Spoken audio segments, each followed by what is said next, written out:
1600 metre rally start కాగానే అందరు ఏమనుకుంటారంటే ముందు వెళ్ళకపోతే వెనక పడిపోతాం, రన్నింగ్ చేయలేకపోతాం అనుకుంటారు. కానీ ముందుగా స్పీడ్గా వెళ్ళడం వల్ల ఏమవుతుందంటే లెగ్స్ అనేవి టైర్డ్ అయిపోతాయి, తర్వాత రన్నింగ్ చేయడం అనేది ఇబ్బంది అవుతుంది.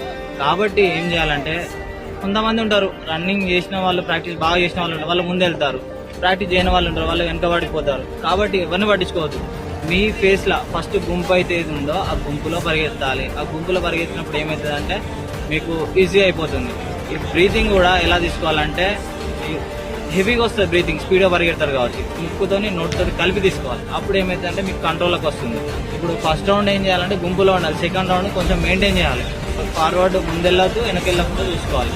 ఆ తర్వాత థర్డ్ రౌండ్ ఏం చేయాలంటే కొంచెం స్పీడ్గా ఇంక్రీజ్ చేయాలి. ఆ స్పీడ్గా ఇంక్రీజ్ చేసిన తర్వాత ఏంటంటే fourth round full body, hands చూపాలి, ఇంకా లెగ్స్ మొత్తం ఫుల్ బాడీ ఎనర్జీ అంతా యూటిలైజ్ చేయాలి.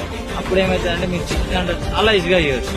ఇంకా ఏం చేయాలంటే బాడీ హీట్గా ఉండాలంటే రన్నింగ్ చేసే ముందు జెంట్ బాంబ్ కానీ లేకపోతే ఏదైనా మీకు పెయిన్ స్ప్రేలు కానీ ఏం చేయాలంటే థైస్కి ఇంకా షోల్డర్స్కి బ్యాక్కి ఇవన్నీ పెట్టుకున్నప్పుడు ఏమవుతుందంటే బాడీ హీట్లో ఉండి ఇంకా ఈజీగా చేయొచ్చు.